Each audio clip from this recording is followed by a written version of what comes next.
that are sunny. Looking back, it was all needed. The problems, the pain, the trauma, the grieving. You are now tuned in to the prison entertainer. Prison entertainer. Hard work, dedication. Rainy days, inspiration. Prison entertainer. And now, a word from your local Pope dealer. Yeah, Okay, you're good. You're good. It was just getting Can you hear weird. me from back here though? I'm not even listening to it Oh. right now. I'm watching. Well, I know what I'm saying. From back here, does the thing move up? Yep. Okay. I got a loud voice, so I don't need to be right up on it. It's like the bass in his voice booms sometimes. You got a booming voice. Why did the computer? Where the camera just shut it? Well, we're live on there, and I'm gonna go live on Facebook right now. So sorry, guys. Oh, that's fine. Hey, they're probably used our crap. madness. So we are good. We're here. We're just waiting to go live here, and then we And can sometimes do that our doesn't fancy- stay when we're actually. Sometimes that gives a second. There goes. Welcome to the Prisoner to Painter podcast. I'm Nathan McDermott. And I'm Katie McDermott. And today joining us on her Facebook, her name is Kayla Lynn. I cannot pronounce the last It's Tocco. Tocco. So Kayla Tocco is joining us to tell her story from childhood into sobriety. Thank you for coming on. You're welcome. Thank you for having me. Of course, it takes a lot of guts to tell your story, regardless of business owner or addict or musician or anything. Ex-addict. But I think it takes a lot of guts to be an ex-addict or ex-alcoholic and tell your story. It just takes a little bit more guts than most. Just a little bit. Just a little bit. So thank you for coming on. Normally we just dive right on in. I start from childhood to where you are now. So, but I'm trying to change a little bit. You said your story does start in childhood, but I'm trying to start asking the guests, where does your story start, would you say? Definitely went to childhood. Okay. But you know, for future, I was like, man, maybe not everybody's story starts in childhood, so maybe I need to start doing that. But thank you for dealing with some of our shenanigans. Of course. Awesome. So, as a broad question, how was childhood? Well, you know, I ended up doing a trauma assessment over a year ago, and I realized that I don't have any memories prior to age 8. Okay. I blocked everything out, a lot of the good and some of the bad, but most of the bad overrode all the good. Mm-hmm. So I think the earliest childhood memory I have is when I was 8, and I remember being in some sort of like camper thing, and I was with my mom and my dad, and I have 3 brothers. Okay. And you know, they were arguing, and that was, you know, the separation point, and that's when I moved to Michigan, because I was born in Indiana and then moved to Ohio.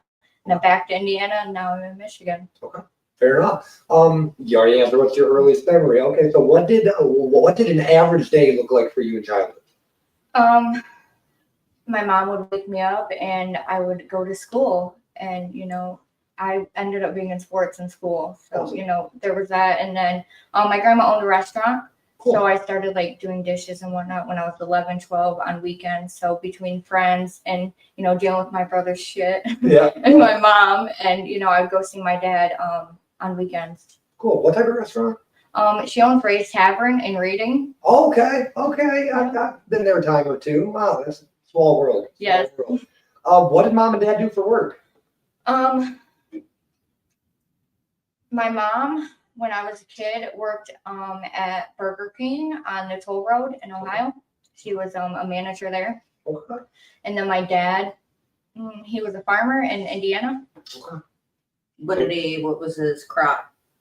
Well, he took care of cows and whatnot. Okay, so cattle farmer. Yes. Cool. Did you ever name them? No, but he would, like, you know, obviously have to kill them. And like, that is the worst smell I've ever smelled in my life, is when you cut a cow open. It's so nasty. Jeez, I from experience, like gutting deer, there's nothing like a fresh blood smell. I don't mean in a good way. There's something nasty about it. It's so gross. Yeah. Did you have any pets? I Besides did. cows, I guess. My dad had a dog. Cool. Her name was Rosie. She was a black lab. And then my mom had a Jack Russell. Her name was Jezebel.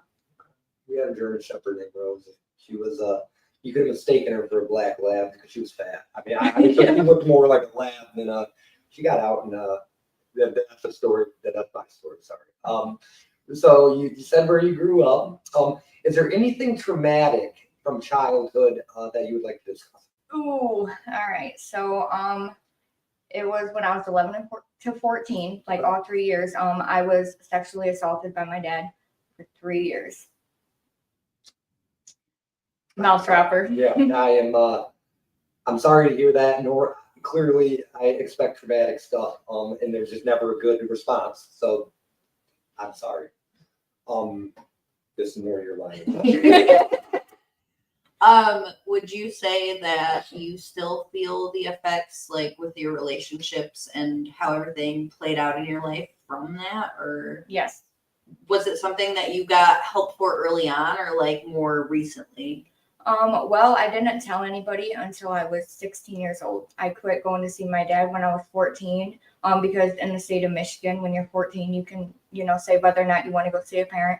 So I did, and I never told anybody because he had it in my head that if you tell anybody, nobody's going to believe you and you're going to get in more trouble than I am. So, I had that mentality for 2 years until I ended up in counseling for a complete different reason. And it took my counselor a long time to get it out of me because, once you're going through that with somebody that you're supposed to trust and somebody that claims to love you, you learn to not trust people. So it took her a decent amount of time to get it out of me. Did she help? Well, she, as an officer of the law, she had to tell my mother. Right. So right after I told her, we went and told my mother, and I didn't get the reaction I was expecting out of my mom. It was, her crying and why didn't you tell me? And, her making it about her. And then, we went through the court process with it. Well, it's good. Was it a good outcome? Would you No, say? no, and I still carry the guilt now. My youngest brother, he testified, and he wasn't forced to testify. I think I tried to convince him not to testify because I didn't want him to lose his dad, and I didn't want him involved in anything like that. So, ultimately they had to fight over what state was going to take it over because sometimes it would happen in Michigan, sometimes it would happen in Indiana. And at the time he lived in Indiana. So they ended up going with Hillsdale County. And back then Hillsdale County didn't, even now they don't take sexual abuse very seriously. It's pretty much, a slap on the hand. And that's what my dad got. He got attempted CSC4. He got 20 years on the sex offender registry, and he got 8 days in jail with 1 day credit for good behavior. So he served 7 days in jail. That's all. Got a fucking week. Dude. Yeah, got a week. Well, so 2 things I want to touch base on. A, this is why we do co-host stuff, is because of sensitive subjects like this. And B, thank you for having the courage to talk about that, because that's why it keeps going on in families, because there's probably plenty of family members out there that have been affected by this, and they still get to do it because nobody has had the courage. Or it's that gross cycle where it happens to you and then people become the perpetrator because it never got handled and then nobody talks about it, even though you know dang well that a lot of people might know about it. Right. You have to oh, we don't go to that uncle's house. Well, that's like that type of mentality. It needs to be addressed, and I commend your courage. Here we have a funny way of asking very traumatic stuff, and then not so traumatic. We stuff. switch it up to try to make it a little more So, lighthearted after that. So, what's your favorite color? Hot pink. Hot pink. Okay. Okay. Did you do in the early 2000s the zebra hot pink dress from Deb with the bow? No, I thought about it, but my mom didn't have money like that. I was too poor. So, It was just the dress. It was. It was the dress. okay. Was speaking about a younger childhood, and right around that time, when that bad stuff happened, was addiction a thing in your childhood, like your father, mother, you, or brothers, or anything like that? No, so I have 2 older brothers and 1 younger brother, and we never really started drinking until we were 14. I was 14. I started smoking cigarettes when I was 12. Me and my brothers were hellions together, my oldest brothers. So, we would do stupid shit to piss my mom off just because, she was a single mom. We acted out. That's what we did. And, we never really got consequences. Yeah. So, one day me and one of my brothers had gotten the freezer and my mom would buy cartons of cigarettes because she was a smoker. So we opened every single pack she had in the freezer, broke them in half, put ketchup on them. Oh. She made us smoke them as a punishment. Oh. So, I started smoking cigarettes when I was 12. And then I got into pills when I was 16. I had knee surgery. Okay. So that started my pill journey. Them opioids. Yeah. They got me. They did. Well, not that it's ever an excuse, but the reason I ask that, because there's never, ever, ever an excuse. But the reason I ask that, because sometimes it seems like drugs and alcohol go into stuff of that nature, like your father might have been high or drunk or something, Right. is why I asked that. No, my mom has never smoked weed. Wow. She's never really had a pill problem ever. The only time she would get pills is, doctor prescribed when she was going through things. Yeah. And my dad, I don't recall him ever drinking or doing drugs or anything. My family growing up, they drank. Obviously, my mom or my grandma owned a bar. So, my family could pick up and put down whenever they wanted. So I grew up seeing them drink. My grandma had a bar in her garage. Gotcha. Okay. Wow. Once again, thank you for speaking on that. How would you summarize your childhood? For the most part, it wasn't bad. Besides, the bad stuff. Yeah. I had friends. I was in sports. I spent a lot of time with my family and a lot of time, not being nice to my brothers because I was the only girl. Yeah. So that's what I did is I was mean to my brothers. Man, wow.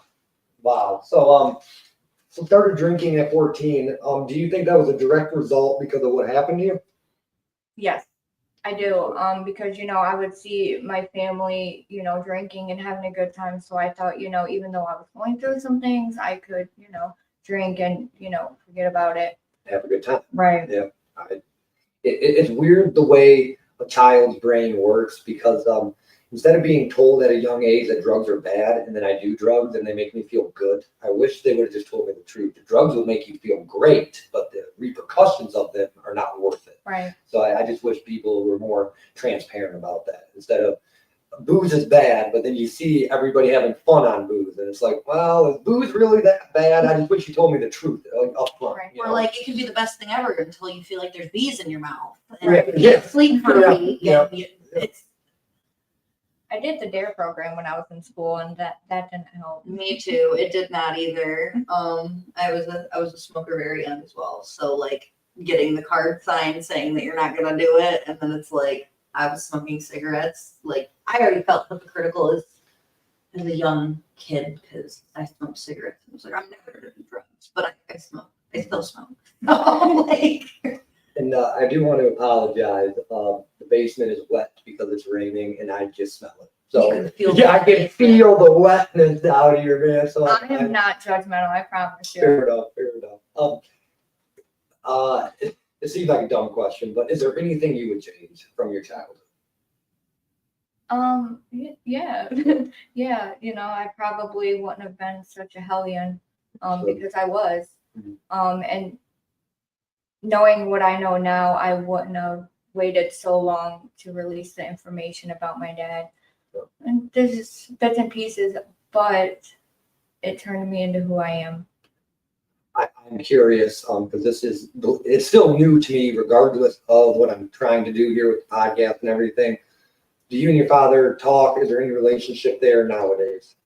No, so I have not seen my dad since I was 16 years old when we went through the court process. And after court, a different judge made my dad sign off rights on me and my youngest brother. He still had to continue to pay child support. And after that happened, my dad had wrote a letter to my brother, basically disowning him and putting him down for testifying and getting up on the stand and lying. And, it was just not a good time. Yeah. But I know where he lives. I get notifications when he moves because he is on the sex offender list and they want to make sure that I'm safe. Yeah. And I know where he's at all times. I have my own feelings about the court system. Do you think the court system, do you feel safe with the court system watching over you, I guess? Like do they make you feel safer notifying you and stuff like that? Or do you think they didn't really do their job? I feel like they didn't do their job. 100% feel like they did not do their job. And basically what it came down to was because I didn't know that literally the exact dates and times that it had happened, they didn't take it so seriously. But I mean, who and you know, that young is going to write it down Yeah, or okay. remember it, you know, 2 years later. You know, when that stuff happens, you know, we talk about the fight, freeze, fawn response. Like, if you're frozen responding and you can't move, you can't react, you can't like do anything, how do they expect you to remember the exact Right. times? Like, if literally you are responding in a traumatic way, like you're traumatized, you cannot talk, you cannot move, you cannot speak, how are you going to cognitively be able to document?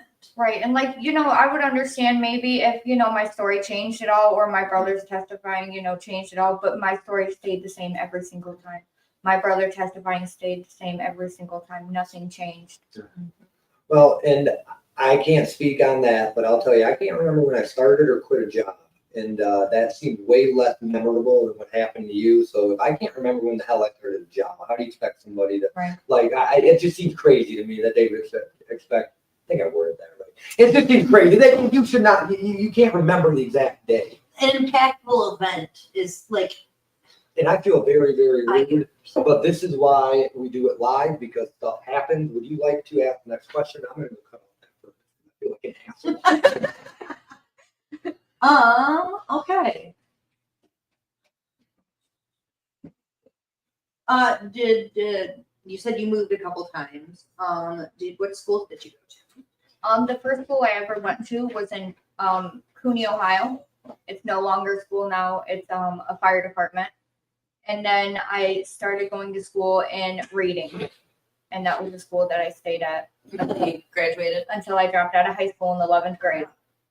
It might take a second for that burns to kick off, but that is why we do it live, is because real TV has 20, 30 takes and you did a pound of makeup and everything looks perfect. We do this on purpose because nothing's perfect. Right. So shit happens, furnace comes on, the cat's gonna come jump on you, I'm sure at some point during That's that. fine. So that's why we do it. So how was school? Like elementary to when you dropped out? It was good, you know. Elementary school, I made a decent amount of friends, but I was always like, you know, the closed off person. I didn't really talk to people. Middle school, I got into sports. I did quite a few sports. Still maintained friends. When I first went to Reading, I had one girl that was my friend, stayed my friend up until, you know, we still talk occasionally, just not as much. And then high school, I was not a social person. I didn't have a whole lot of friends because I was a closed off person and I wasn't like necessarily a bully. I didn't become a bully until I constantly got bullied because I'm a redhead, you know, redheads get picked on in school. I don't know one redhead that has not. So I didn't have a lot of friends. My best friend was actually a redhead. So you said 11 to 14 that happened. Do you think that made you closed off in school? I'm hearing what you're saying about school, and I just can't help but wonder if that's some of the reason. I think it is. And, you know, I was in a small town and everybody knows everybody's business. Mhm. So that's part of the reason I dropped out of high school is because, you know, I went through the court system. I felt like everybody knew and everybody was judging and I couldn't face the people. And I didn't honestly drop out of high school until I got out of the mental hospital. I was in the mental hospital for 11 days when I was 16 years old for suicide. My mom actually had me admitted. So it was that point that I was like, I can't do this. And I dropped out of school. Was it attempted or spoke about? It was attempted. Okay. Well, I'm glad that it didn't work. Yeah, I'm glad it didn't work. Getting into high school in the older years of school, and I feel like speaking about childhood is very important. Was there any relationships, boyfriends, or even friends? There was. So I was in a relationship when I was 14 until I was 16. Okay. And that was not a good time for me to be in a relationship because, you know, I didn't know how to act. I didn't know how to deal with things still. And so I ended up mentally abusing her. Oh, okay. I screwed with her head so bad because I didn't know how to do it. Her. That's what threw you off. That's what threw me off. That's what threw me off. Literally No, don't. no, We we don't. listen. Yeah. Yeah, Sometimes I just hear what I don't expect, and I'm like, okay, well, Yeah, cool, no, cool. I definitely manipulated her. I learned real quick how to manipulate somebody. Mhm. And it ended up in me abusing her physically, not consistently. It was a time or two, and then we ended up parting ways. Okay.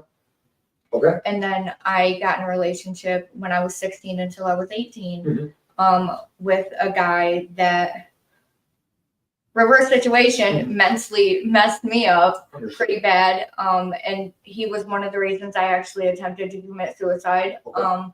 And I started drinking. I ended up catching a retail fraud charge because I was drunk and went to Meyer and Jackson Okay. and stole some things for his mom and his sister and him. And his sister was with me, and she was 6-ish months pregnant. Okay. And I didn't want her to get in trouble, so I took all the blame. Mhm. And thankfully, his mom came to my rescue and made sure I didn't go to jail. Good. Good. So you said her. Do you think that the her and then does a lot of this tie back to your childhood, like maybe her and then him? Can you ask this the way I'm trying to? I can't ask it the way you're trying to because I don't believe that's how sexuality works. But do you think that the trauma influenced you to explore avenues that may or may not have been something that you already predisposed to? Well, so I started going to like this teen dance club in Quincy, and that's where I met her. And when we first met, I totally thought it was a guy. I did. Okay. Until, a few months later, we were drunk and went to be intimate. And that's when I found out she was a girl. And I still stayed with her. Fair enough. Yeah, no, we have no judgment either. I am impartial. Love is love. So that's never. I also don't think that it's a choice that you make. So Right. I do know that trauma can influence it the other way, to where if people are abused, they are inclined to not like that gender so much. But I don't believe that you just choose to, hey, I'm gonna do this. You know what I mean? Yeah. Hey, I like vagina today. Sounds good today, I guess. Yeah, I guess I don't know. I've only ever liked that. So I guess I don't know. It sounds good most days. Most days. Most So okay, so during school, did you get decent grades, and were you ever in any trouble at school? Suspensions, expulsions, detention? anything Also, like to that? pile on, what sports did you play? I did volleyball, basketball, and track. I was the only girl in my school that did the 2-mile and 2-mile relay.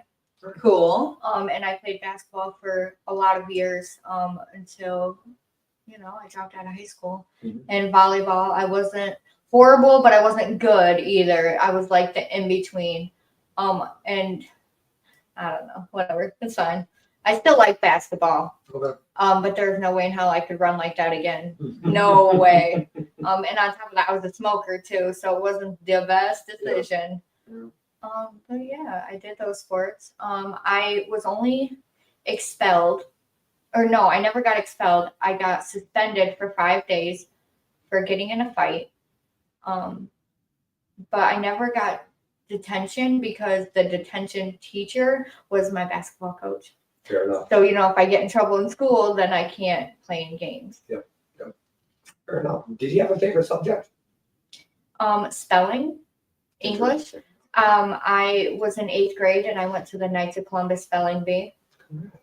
Did you win? Heck no. Oh. Did you play decent? I did place decent, yes. I did. There was only a few people from my school that actually went. What is your least favorite memory From school? from school? Well, this one time, my mom didn't do my laundry. And I went to school with no underwear, and my best friend depantsed me in the middle of class. Oh, that was fun. shit. I was mad at her for a long time. Yeah. Wow. That's funny as fuck though. Did you have a favorite teacher? Mr. Molnix, he was one of the basketball coaches. He was also my history teacher. Cool. You know him? No, no. I Oh, didn't the know. name sounds You know, familiar. He name's has a super- wife. Him or his wife is. I think he's a teacher in this area somewhere. Okay. It does sound really Yeah, familiar. it does.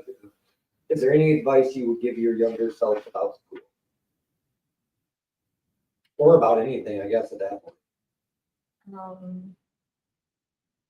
Take it more seriously because I did not. At first I did until I got into high school, and then I didn't really give a shit. So I just want to touch base a little more before we talk about what came after school. So you said that you started drinking around 14. When did drinking actually become a problem? Just because you started drinking doesn't mean it was necessarily a problem. When I was 16. 16. Okay, and that's when the pills became a problem as well? Yes. Okay. I like to revert a little bit, and I always ask. I think when it comes up, I usually like to ask this: would you get along with your younger self? Hell no. No way. Would you fight? Maybe. Yes. Yes. I feel the same. I feel the same. That's funny. I think we've asked that 30 times, and I think all 30 people have said that they do not like their younger selves. I was a hellion. Absolute hellion. So 16 is when you would say that it started becoming a problem. Would you say that you were an addict? At 16? No. Just started to become a problem. That understood. You said you dropped out. How did that go? Did you stop going to school? Did you? I basically gave my mom an ultimatum to sign the paper to let me drop out of high school because I already wasn't going enough to say I was. And she absolutely did not want me to drop out because everybody in my family had graduated. Mhm. Everybody. Even to this day, I'm the only one in my family that has not graduated. Did you get your dread? I did not. Okay. That's you can still be successful without it. So it's just questions that we ask, and that's all it is. Is there any stories that you would like to share before we get into what's after high school? I don't think I so. was about to say, I think we've hit some pretty deep Yeah. shit anyways, but I Yeah. still want to ask. I was on probation. Okay.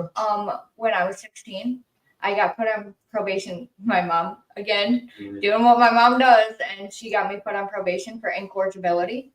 Mhm. Because basically you're not listening and you're doing whatever Okay, you want. okay, thank you for My explaining. mom couldn't handle me. Gotcha. It's like also a step away from like truancy. Like you're not being truant, you're being incorrigible. Right. So I basically, just didn't listen Gotcha. because, again, trauma. I don't know Mhm. how to act about anything, and I didn't listen. I struggled with that very bad. So I got put on probation, and within 2 months or 2 weeks, actually, it was quick. Of being on probation, I ended up in youth home for 6 weeks, and Okay. I was there for a decent amount of time. And even getting out, that didn't help me. I was just a hellion. I think it's funny. I say that I read social cues pretty good before the podcast, and you can clearly tell when I have a question. So you clearly read social cues good as well. Wow. So the youth home, was that in Jackson? No, it was in Hillsdale. Okay. And at that time, there wasn't like a strong person, pretty much taking it over. And it was like day camp, Yeah. You could do a lot there and get away with a lot. That's not like that now. No, I went to juvie in Jackson. Juvie, whatever you call it. I mean, it's the same concept, and Right. it was pretty lax for sure. There was but the cells were like worse than jail. Though Yeah. it was bad. I was like, shit. Barks on the windows. Yeah, and I was like, everything. God, I've been to jail now, and I'm like, jail was way better. Juvie was like a one I'm crazy. tired of you saying which prison was good. Well, Jail was better. I don't think it's good at all. whatever. We had a couple prisoners on. I said, what's the best prison? And everyone's been like, No. what the fuck do you mean the best prison? I've never been to prison. Okay. I have never been to jail or prison, Same. but I know it is not enjoyable and that they're not good ones. The food's not very good. That's funny, man. What was your first job? I worked at Fremont Village Foods. It was a grocery store. I would work there during the summer. My stepmom was a manager there. Okay. What was that during school? It was on summer break. Okay. So yes, no. Reason I asked that is now I'm trying to get into what's after high school, so I guess I should have rephrased. What was your first job after? I worked at Dollar General. Okay, nice. In Hillsdale? I worked at Hillsdale and Reading. I think the Reading one was first. That was after. I was actually working there before I dropped out of high school. Okay. Okay. When would you say like addiction became rampant? Like it's like well yeah, just when would you say your addiction took off? I started really bad into pills and alcohol when I was 18. I was getting drunk and then I would snort Vicodin and mix it with Klonopin. Okay. I had a problem with pills for years. You know, at one point, I think I was 16. I ended up handcuffed to a hospital bed because I threatened to kill my parents. I overdosed on Vicodin and Oxys. That's a strong mixture. They gave me both pills when I had knee surgery. I've had 7 knee surgeries, so I've had quite a few pills. Yeah.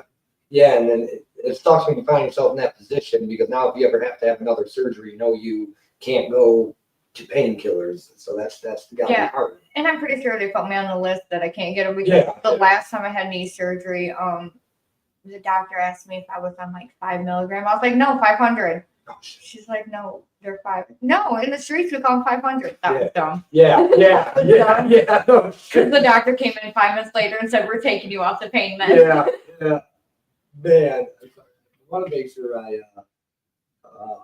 okay, I wanted to make sure because sometimes I make my questions weird. So, what are some of the key struggles or challenges you faced during that time? Not letting people know that I had a problem. Okay. Because I was a closet addict and alcoholic. Okay. Most definitely. Fair enough. That's yeah. Did you recognize that you had a problem, or was it brought to your attention by others? At that time, Yeah. I just didn't give a shit about anything. Fair enough. So I mean, it was brought to my attention, but I didn't care. Mm. They tried putting me into rehab when I was 17, and I went MIA. Okay. Because I didn't care. How old are you now? I'm 30. I'll be 31 in August. Okay, just trying to understand the time frame. That's a me thing and us thing. So okay, so 30, 17 is when it starts being brought to your attention. What are some of the negative consequences you experienced due to your addiction? So I'll say, from 20 to 24, let's say. I mean, I lost a lot of friends. Okay. Friends. Mm-hmm. I never kept a stable job because I was always quitting. I never got fired from a job. I would always quit.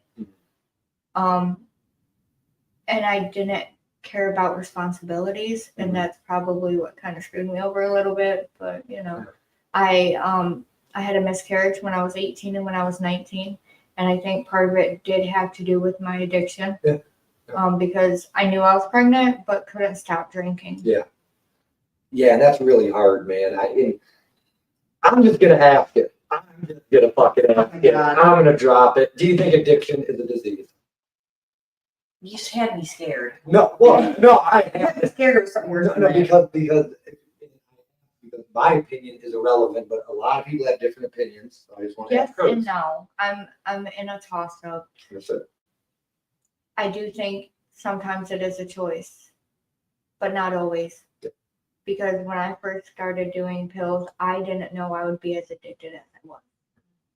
I didn't know it would mean me going to the streets to get pills because the doctor wasn't giving me what I wanted. It sucks. And it's a question that can never truly be answered because if you never start, you never know. And then once you start it, well, now the beginning question's out of the fucking picture. So it's like it's like what came first, the chicken or the egg? But I always ask. And if you ask, an addict, they're gonna have one answer, but even every person's gonna have a different answer. And if you ask somebody that's never had a problem with alcohol or drugs, they're gonna have a complete different answer, and you're gonna want to slap the shit out of them because you have no idea what we go through. Yeah, exactly. Because regardless of it's a disease or not, it's a fucking problem and it needs to be addressed. Yes. So fair enough. What do you understand about addiction now that you didn't back then?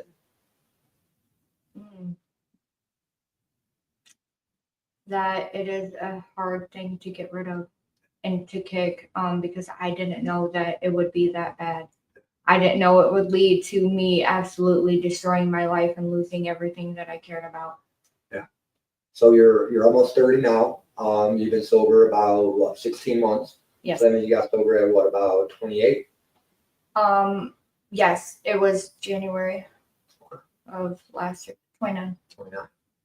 28, almost 29. Okay. No, and this is just because I really like learning people's story in order. I just think it's very important. I really do. So you said you had a miscarriage at 18 or 19, but we talked previously for the podcast, you have 3 kids. So I would you do. like to share around the time that they were born? Who were you with? Is there anything you'd like to share? Or if you So- don't want to share about No, it, it's screw okay. it. I mean, That's I don't where, part of my trauma to this day comes from. Okay. After I got out of my relationship when I was 18, I met this guy, which was actually my ex-boyfriend's best friend. He introduced us. And we got together in June of 2014. Within 3 months, we were married. So we got September of 14. I was 19 when I got married. Okay. The day after I got married, I found out I was pregnant. And because I had 2 prior miscarriages, I quit my job and I didn't do anything until I was at least 3-4 months pregnant Mhm. because I didn't want to take a chance of losing another kid because, I didn't want a kid. He didn't want a kid, but I'm not going to, basically kill a kid. Yeah. I'm not going to do that. So then I got a job and I stayed off the alcohol, but I didn't stay off the pills. I basically did pills, again, once I hit my 4 months, I'm like, oh, it'll be fine. I'm not going to have a miscarriage. I did pills the whole time I was pregnant with her. And I worked until the day before I had her. Mhm. And then I had her, and within a month, I was pregnant again. Okay. And still continued to do pills with her the whole pregnancy because I'm like, oh, I already had 1 kid. This one's not going to die. It'll be fine. Mhm. So I did pills the whole pregnancy. And then with my son, I had him within a year, or I got pregnant within a year and did pills majority of the time. So, all my kids have the same dad. I actually just got divorced in December. But yeah, we had a decent marriage, we were okay. We drank together. That's how we met actually. And when I wasn't pregnant, I would drink. Mhm. And yeah. I really hate to ask this. It's just the way the time frame landed, and I'm nosy. I'm not gonna lie. So you meet him, and then 3 months later you get married, Yes. and then you find out you're pregnant. Yes. Do you? Yeah, I knew it was his. Well, because to be up the premium, I'm nosy. I'm nosy. I did go through my whole phase. I did. But I knew for sure that it was my husband's. And even if he were to deny her, which he never did, he never denied any of our kids. All of our children are a spitting image of him, which pisses me off because I carried them for 9 months and they do not look nothing like me. Understood. But I was open to him getting a DNA test if he wanted one. And he never felt it was necessary because he knew, and everybody knew. She looked like a fat Asian baby. He Yeah. looks like a Mexican. Gotcha. So, Well, never met any Asians, by the way. So I swear I didn't sleep with an Asian. Well, and actually, that wasn't my implication. My implication was that you said you met him through your ex-boyfriend, so Yes. that was more my implication. Yeah, no. So the day that we met, actually, they both ended up going to jail. Oh, geez. And I bailed my ex-husband out of jail that same night. Okay. And my ex-boyfriend had to stay in jail because he had child support warrants. Oh, shit. So the day that he got out of jail, he found out we were married. So Gotcha. he was in there for a decent amount of time. Understood. That was. Geez, it's not the Yeah, okay, sometimes. But, I'm nosy. So, You're okay. what was the moment or series of events that led you to seek recovery? Okay, so my husband and I were together for the 8 years of our marriage, and then we ended up separating. I went back to said ex-boyfriend. I left him, went to my ex-boyfriend, and we stayed in Jackson, Pleasant Lake. That's where his mom lives. Mhm. And this guy was on point, fucking my head up. So I ended up quitting my job because he thought I was going to fuck every guy at work. And I couldn't basically leave the house because if I would go to my mom's, he would think that I was going to see my ex-husband, whatever. So one night we decided to do cocaine, or so I thought. And that's the first night that I did meth, which was my drug of choice. Okay. So, you know, we did that for a decent amount of time. It was like 3 months in when I found out that it was meth, and I was absolutely pissed, Mm-hmm. but I didn't stop. Yeah. I didn't stop. So I continued to do it. We didn't stay very long. I think we were together for about a year. Okay. Before I finally got the courage to leave him, because he ended up slapping me in front of my kids, and he spit on me. And, you know, my kids were there, so I called the cops. Mhm. And I'm not a cop caller, you know, that's not something that I do. Even, you know, when I'm being abused, I don't do it.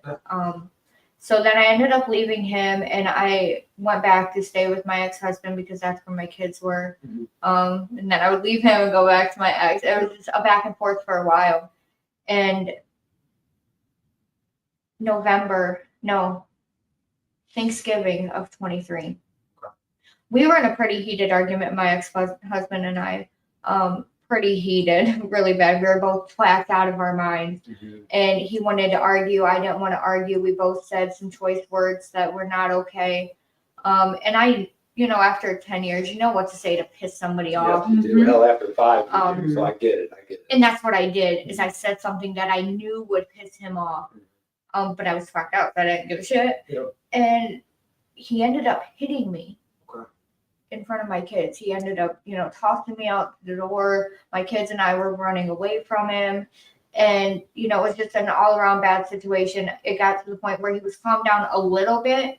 And even when he was that angry, I knew I would be able to trust him with my kids, that my kids were going to be safe, because I had to leave and go to work. Gotcha. So I went to work, Mhm. and, you know, everything was decently okay for about 2 weeks. And the way that we have raised our children is, if you feel you are in danger, if you feel like I or your father are in danger, you need to tell somebody. Mhm. And my oldest daughter did what we raised her to do. She went to school and she told her teacher. It's good. CPS showed up to my door 2 weeks later, and I was the only one there. And I did everything I could to get out of doing a drug test, because, you know, that's one of the first things CPS wants to do, Yeah. is they want to drug test you. Yeah.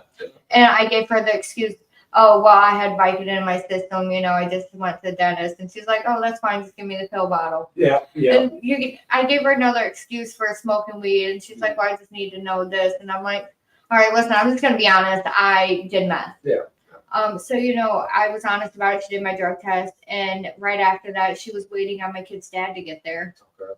And I seen him pull in, and I ran outside. I was like, unless you want to do a drug test, you need to leave. Mhm.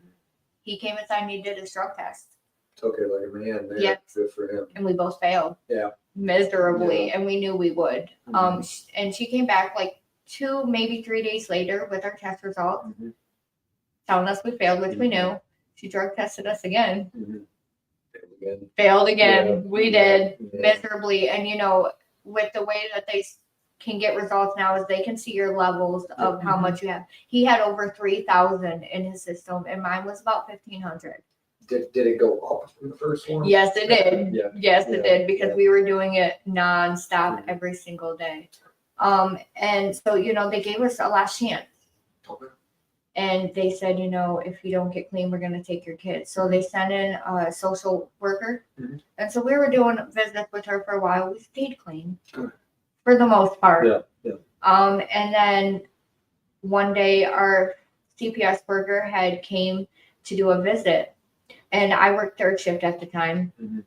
And so I just got woke up to my social worker. So, you know, I was quiet, I was bitchy, Mhm. and she felt like something was off. So she came back the next day to drug test us. Gotcha. And my kid's dad failed his. Mhm. That was his 3rd year done. Yeah. Which he knew he was going to fail. I was honest. Mhm. And I said, I did drugs a few days prior. I don't know if it's still in my system or not. She said, well, we'll deal with it when we get your test results. My drug test came back clean. Awesome. But because I admitted to using drugs, they wanted to safety plan the kids out of the home because we weren't fit to take care of them. And I was pissed. Mhm. And the only reason I was pissed, not the only reason, the main reason I was pissed is because now I had to come out of the closet and tell my mother that I was an addict. Mhm. Because we had her under the impression that we were failing our drug test for marijuana. Yeah. And my mom believed me because, you know, I learned to lie. Yeah. really good, and especially to my mom. Mhm. So I was pissed because I had to call my mom and tell her that I am a meth addict, and the kids are gone, and it was either her take my children or they go into foster care system. Mhm. And my mom wasn't the best mom whatsoever, but she did the best she could. I see that now. Yeah. I didn't see that prior. And she was willing to take my kids. That's nice. And that pissed me Yeah, off. yeah. That pissed me off too, because now you're gonna act like you're my kid's mom. Mhm. And so they gave us the option about a week after we got our kids taken away. When they safety planned the kids out of the home, and the next day, while the kids were at school, they called to ensure the kids were at school because they came up to our house with 3 cops and 2 CPS workers, and my kid's dad is a veteran. He was in the Marine Corps, so when he's angry, he's not the nicest person. Well, and jarheads can be pretty fucking hardcore. So Yeah, he has not so much anymore. He's done really good with his anger, but at that time he was really bad with his anger. So we were both pretty pissed off that they were taking our kids. And my first thought was, I want to go to the school, rip those kids out of school, and just leave. But I didn't. Good. And we were sober when they took our children out of our home. Had they drug tested us, they would have seen that we would have both passed our drug test. But they went off of the drug test that they last took, which is fine. Yep. At the time, it wasn't fine, Yeah. but now it's fine. So within 2 weeks, they gave us this choice to go into family treatment court Good. in Good. Hillsdale County. So we did. Good. And that was, the beginning of my recovery. Good. Well, there's a couple of things I want to touch base on. One being, I've always thought it was funny when people say CPS just come and took my kids, and I don't ever want to sound rude, but it's like they give multiple chances. They do to almost everybody. So when I hear people say they just came and took my kids, no, they probably gave you. They gave me They probably chances, gave you chance after chance, and then they come and took your kids. but I didn't care. Yeah, and so I commend you for telling the I truth. also commend you for telling your mom, because I know some people who, even with their kids being taken, they're like, I wasn't doing anything, I swear, it's some Mhm. fake stuff. Like, they said a lie and it's not true, but you told her. I So did. And every drug is hard to get off of. But me being on, I've done every drug. Seriously, and meth is the hardest motherfucker to kick. I put it above heroin. And so I commend you for getting off of that for 15, 16 months. 16 months, That's yes. impressive. This is not your husband's ex-husband's story. This is your story. That's why you were here. But I have to ask, is he sober? He is. We actually got sober at the same time. I have Awesome. 1 more day of sobriety than he does, and I rub it in every chance I get. Well, you know what? I forgot where I heard it, but just make sure you always stay 1 day ahead of him. Yes. That's all. Always. Just always make sure you're 1 day ahead of him. So, you got your kids back? I did. So they Awesome. removed my children in January of 24, and I got my children back in August of 24. So the huge thing about this podcast is, I invite on ex-addicts, business owners. Like, this is not just about addiction, but there was something about your story that I found very powerful. Getting your kids back that quick, but there's something successful about getting off of meth. I don't care who you are. That is a successful story in itself. So congratulations. Well, Thank you. also, From getting your kids around back, which I didn't know that, the but Tri-County area, there is a methademic. yes. There It's is so bad in Yeah. Hillsdale. But Yeah, reading area, Hillsdale, it's rampant. like, even like Pleasant Lake area, Yeah. Jackson, Yeah. like Homer-ish area, that. Yeah. Wow. Was there a specific person or resource that helped you initiate the recovery journey besides CPS? Family treatment court did a hell of a job. And at the beginning, I fought it because that's what I do is I fight every single thing. I like to learn the hard way. But ultimately that's what probably saved me. It's funny you say that because the first initial name of this podcast was going to be Through the Hard Way, because that's the only way I fucking learned Yes. is through the hard way. So that's funny. What fears or doubts did you have about starting recovery? Being sober. That was my biggest fear. I didn't want to because I spent so many years in addiction that I didn't want to be sober. I didn't find a reason to be sober until I did find a reason. And my kids were like the biggest reason that I got sober. And then after a while, it was, I'm not just sober for my kids, I'm sober for myself. Somebody taught me that in AA, you can get sober for whatever reason. It can be for your wife, your kids, your mom, your dad. Start being sober for whatever reason, but it has to turn into being for you. Yep. Has to. Or else you'll never stay sober, ever. Right. I found that out. What did you hope to gain by getting clean? Besides getting your kids back? Because now that I know that part of the story, Yeah. I gotta throw that in there. Well, I mean, if that's your Well, yeah, motivator. well, yeah, you're right. You're right. I should not have tailored that. What did you hope to gain by getting clean? I wanted my kids back. And you know, at the time I wanted out of the court system because I don't like being told what to do. Yeah. I don't. Like, I hated every part of it at the beginning. You know, I fought every single way. They wanted me to do, you know, counseling and psychiatry. They wanted me to get on medication. They wanted me to do a trauma assessment. And they just wanted so much out of me. And I'm like, but I don't want to do it. So at the beginning, you know, I gave them so many excuses as to why I couldn't do my substance abuse counseling and why I couldn't go to the initial things. I gave them every reason not to do it and why I couldn't, like excuse after excuse. And eventually they caught on. Did you go through IOP? I did not. No? Okay. I got sober without IOP, without MRT, without rehab. Okay.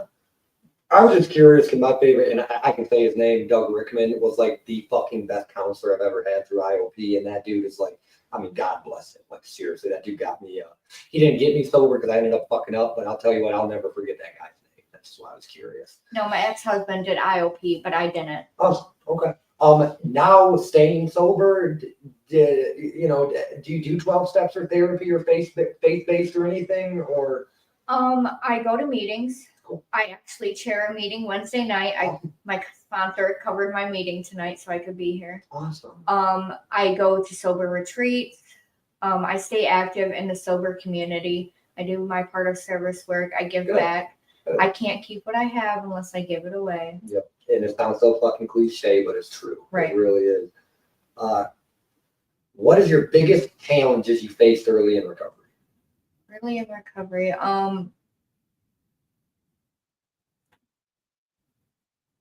I think it was, just recovery as a whole. Mhm. Because that was hard for me. And even when I got out of the court systems, I graduated family treatment court in December. I put myself into a mental relapse Okay. because I no longer had, the court holding me accountable. Yeah.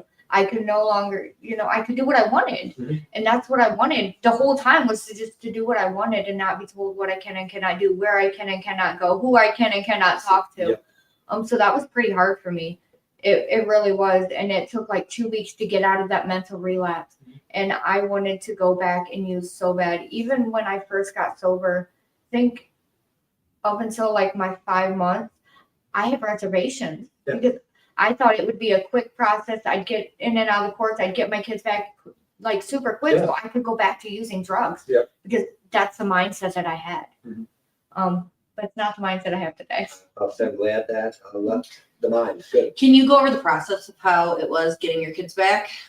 Well, we had to be sober for a certain amount of time. We had to be going to courts every day, or every Wednesday is when we would have the courts. We were told that we had to get a sponsor. Good. And we had to do at least 2 AANA meetings. I ended up having to go to counseling and seeing a psychiatrist. I got back on my mental health medication. I did a trauma assessment up in Kalamazoo at Western University. Cool. That was interesting. Yeah. Was it the adverse childhood experiences, or? It was basically, what I went through, and they wanted to talk about all the trauma and basically what made me who I was and how early I could remember any memories, how I felt in those memories. Stuff to piss me off, to cry. That's basically what it was. And it was hard for me. And on the way there, because before my dad, I had a babysitter that, sexually abused me. And my stepmother walked in, and basically we never seen that guy after that. Mhm. So on the way to the trauma assessment, I remembered that. And like my mindset went to, maybe that's why my dad thought it was okay to do what he did. but it's not. No. That was just me making an excuse for my dad for it being okay, and it's really not okay, no matter who it is. No, never. And no person in their right mind thinks that it's okay. Right. Period. Like that is not one thing that I can ask anybody their opinion on, because if there's an opinion besides what I just said, is you're fucking wrong. Well, I mean, he told you, he knew he was wrong enough to tell you not to tell anybody. Yeah. So like, So even he knew it was fucking wrong. it's not right. It's never okay. Never. No means no. And I don't feel like it means no, and maybe next time means no, and I'm not up to. There's a lot of fucking things that mean no. A lot. There's a lot of fucking things that mean no. If I'm uncomfortable, that means no. Like there's a lot of things that mean no. I just wish guys could get the fucking in. How has your perspective on life changed? You look happy. You look happy. I am, for the most part. You know, I still have my days. I feel like everybody in sobriety still has their days. But it's completely changed. I have learned how to love myself, which is something that I've never done before. I had no confidence. I had no self-esteem, I just didn't care about myself when I first got sober. I wanted to die because, you know, that's part of the reason why I was drinking and doing drugs, because I didn't feel that I was worth it. And today I'm worth it. I don't care who says I'm not, I'm fucking worth it. Yes. And I have found my peace and I found my serenity, which is something that I thought I had before, but I never really had it. You know, happiness is a mindset.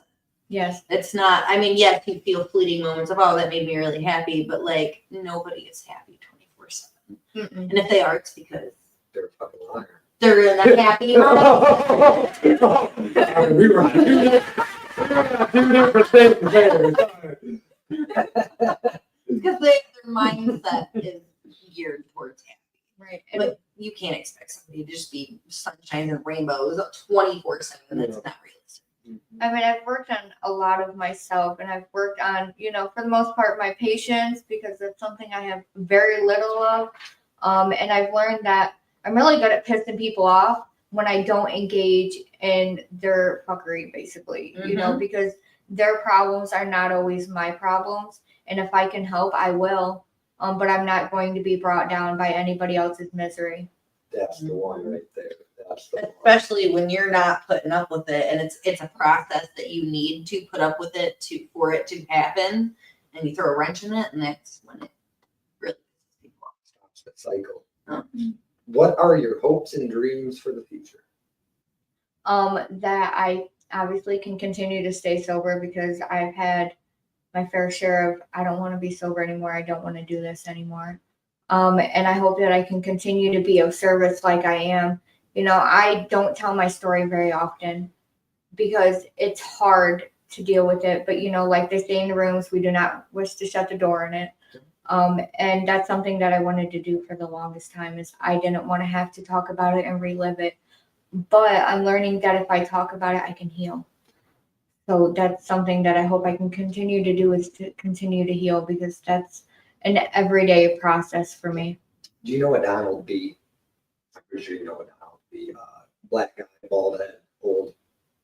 Possibly. Okay, well, storms are going to happen. I don't know. I'm sure you know him, but he said you never have to use again, and that sticks with me very much so. But the reason I say that is because you hear it two different times. If you use, just make sure you make it back to the table, and this, that, and the third. And I think that leaves it open for the chance to use again. Yeah.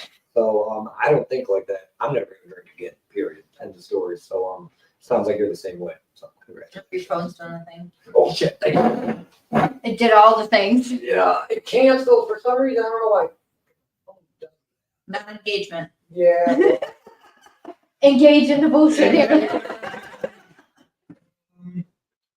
What is your advice to the still sick and suffering? You know, when I was in addiction, I didn't think that anybody cared. I didn't think that, you know, I was worth it. There was a lot of things that I just didn't think, and it was basically all downing myself. But if I could say anything to help somebody, get your head out of your ass. No, I'm just kidding. I mean, more or less, you know, like there's people that care. And when I was in addiction, you know, people tried to tell me that I needed help and I didn't listen. And, you know, if somebody would have just grabbed onto me and shoved me and said, "You're fucking stupid," that might have helped a little bit. But it's hard to want to get clean when there's so much negativity in the world. Like, I'm constantly on Facebook seeing people arrested for drugs, and it's always people putting them down, not wishing that they get better or wishing they get help. It's downing them. And not only that, but like, if you have a charge for drugs on your record and you're trying to get a job, they're looking down on you, not seeing that you're trying to do better. They see your past and they use it, but your past doesn't define who you are. My politics and how I feel about politics are completely out of the thing, but Katie has said it, and I'm going to re-say it. I was gonna say, don't make me say it. I will. If somebody can be a felon and be president, you should take the whole felony thing off of the fucking job application. Right. And that's regardless of how I feel about who's president. Now, mind you, if they have embezzled money from a company 27 times, Maybe you should. You had a few chances. right? But for the most part, if you got one felony on your record for drugs, and the guy who leads our nation can have a felony, get the fuck over it. Right. And I say that because my politics is whatever. Because this ain't about politics. How can friends and family best support somebody in recovery? So, you know, I never really, I mean, I did have the support, but I didn't have the support. The way that my mom helps me mainly is, you know, she watches my kids for me so I can go to a meeting. Good. Or, you know, I just went on my second sober retreat and my mom had my kids. That way I could do that because she knows that if I cannot maintain my sobriety, then I cannot take care of myself enough to take care of my children. And natural supports are very important to Right. lean on like that. Yep, and when people say sobriety comes first, and some people get rubbed the wrong way, but if sobriety doesn't come first, nothing else follows. Right. Your Nothing else sobriety- follows. Your sobriety has to come Yep. first, no matter what. Like, I'm a mom, I'm a full-time worker, I'm a friend, I'm a sponsee. Mhm. But my sobriety comes before my children. And I love my children to death. I obviously got clean and sober and I fought for my kids because I love them. But my sobriety has to be first. And my kids are, you know, 9, 9, and 7. So they understand that I had an addiction because I've been honest with my children since I got clean. So as their father, so they know, you know, we struggled with drugs. They know that we constantly have to go to meetings because if not, we're not going to stay clean. And this is what keeps us healthy. And this is what keeps us around them. And I think that relates back to what we previously talked about earlier, is that they know the truth. So I truly believe that they're less likely to fall into your pattern. I truly believe that. Education is important, especially if it's in a taboo area. Like, I wish I would have known half the stuff that I know now as a kid. I wish somebody would have told me straight up. Right. What do you wish people understood about recovery? It's not easy. It really isn't. And I wish they understood, you know, I've seen a lot of people go back out and use since I've got sober. Mhm. And, you know, like they say in the room, don't give up 5 minutes before the miracle happens. Yeah. And that's what a lot of people do is eventually at some point they get tired of fighting and they feel like it's not worth it. So they go back out and, you know, it's not easy. It really isn't. And a lot of people think it is, but it's not easy. And you have to actually put in the work. Yeah. And, you know, at the beginning, that's something that I thought, I just thought it would all fall in my lap. Mhm. Yeah, I was wrong. Yeah. I was way wrong. But I wish they would understand, you know, that there is people that love you and there is people that care. And it's not just, oh, we'll love you because, you know, we do. No, it's people truly do love you because they know how hard you fought to get where you are in the rooms or even sober. It's not an easy process. So to know that you have this love and the support is the biggest blessing. One of the most cliche things I've ever heard, but is the truest thing I've ever heard. My worst day sober is better than my best day high. Yes. Period. I lost my job, everything's going to shit, and it's better than my best day high. Period. You know. So, what message of hope do you have for others? I didn't prepare for this.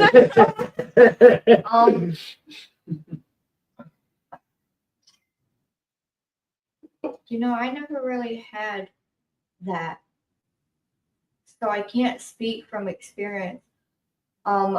but it gets better. It does get better. It took me a long time to realize that and to see that, because at the beginning I didn't. Like, I seen my whole world falling apart, and I seen no hope, no silver lining, no nothing.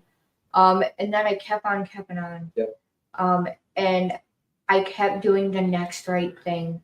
And I'm not perfect whatsoever. I never will be perfect, honestly. But every day I wake up hoping to be the best version of myself, and hopefully I'm the better person today than I was yesterday. Do you have Audible? No. Do you read books at all?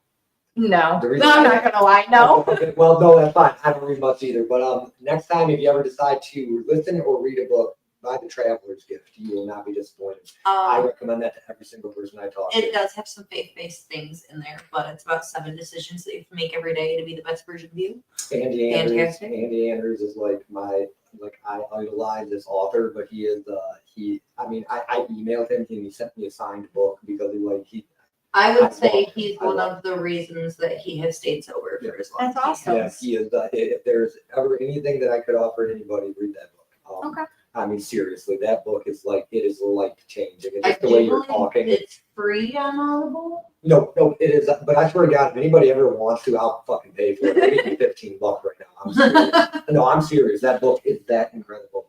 It saved my life, or was part of the reason. So, my wrap-up questions. Is there anything that I missed? Or anything pertinent that you'd like to share. Yeah. No, I think I shared it. My fucked up childhood, and my sobriety, and that's the biggest thing. And I didn't, like I told you when I got here, I tried to come up with every excuse not to come because I didn't want to. I wanted to, but it's hard for me to be around people that I don't know, or to do anything that involves doing it for myself. Because today I've learned I'm codependent as shit, and I need somebody. It's not that I need; it's that I'm comfortable with the people that I have gotten sober with, and that's the only people that I surround myself with is sobriety people. And Yeah, but if somebody you knew needed something, could you do it for them in a heartbeat? absolutely, I would. And codependency is not always a bad thing because I feel like some people say codependent like it's so terrible. Neither are codependent on each other. It's not always a bad thing. Now, times, mind you, there is Yeah, that. there When is. my emotions are high, it makes his emotions high. Right. But like, Codependency can also be a good thing. It can be healthy. There is healthy codependency. I just feel like codependency is worded so bad sometimes. almost like how people say bipolar, and Yeah. it's not really bipolar. They just mean it's wishy-washy, Right. Okay, my last wrap-up question before Katie's. What is your definition of success? Ooh. And it's crazy because I was just talking to my sponsor before I left to come here, and she asked me, what were some of the questions, and I was like, this is one of the questions. She's like, well, what is it? I'm like, you're my sponsor, don't ask me that. And ultimately, like, everybody that you ask is going to have a different answer, because it's all about your mindset and your perspective. And for me, this is a success for me to get out of my comfort zone and to be here and to talk about my story in front of, I don't even want to know how many people, because that's going to make me even more nervous. But not picking up is a success to me. Keep going back is a success to me because I don't have to, pick up to be happy. When I was in the courts before I graduated, I had to have pretty much the judge approval to get a lateral promotion because I was already a team lead. So the next job position that I was going to was a team lead position as well. But with my job, I am in charge of the alcohol. Gotcha. So to be able to be an addict and an alcoholic, and at work, all I deal with is alcohol, that is a success for me I because agree. I can deal with it today. And that's not something that I could have dealt with. right, it's not going to trigger you to want to drink it all. Right. No, Right. not at all. And, even, the alcohol that I drink, first of all, we don't even sell it. They don't even make it. And none of the alcohol is appealing to me. And there's times that I have, a busted bottle of alcohol come in the back door and I don't have the urge to drink when I smell it, because just the other day it was all over my hands. I was so mad because why. Yeah. Does it give you flashback? Like you think of it and like go, huh? It does think. It really does. And I'm just like, I can't believe I ever put this into my body. Yeah. But it's the little things that I celebrate today. Awesome. Katie? If you could use one word to sum up your entire story, like from where you think it starts to where you think it's like heading or where you could be, what would it be? One word. Growth. Perfect. I guess that's my word. All right. Well, so 2 things before we wrap up. I'm not going to read my whole spiel about where I got the gift card from. Because we've already done it like 3 times. Yeah, but I do it for every out-of-town guest because you use your gas to get here's a $25 gas card from ExxonMobil. Thank you. And then as we're logging off and signing everything out, Katie has the marker. Would you please sign everything? Anywhere you want. Careful, it is paint. You've seen some people it like splatters a little bit, but Can I sign your forehead? I mean it won't stay there. Thank you guys for coming. See you later. Bye. That was great. I hope you had fun. I did.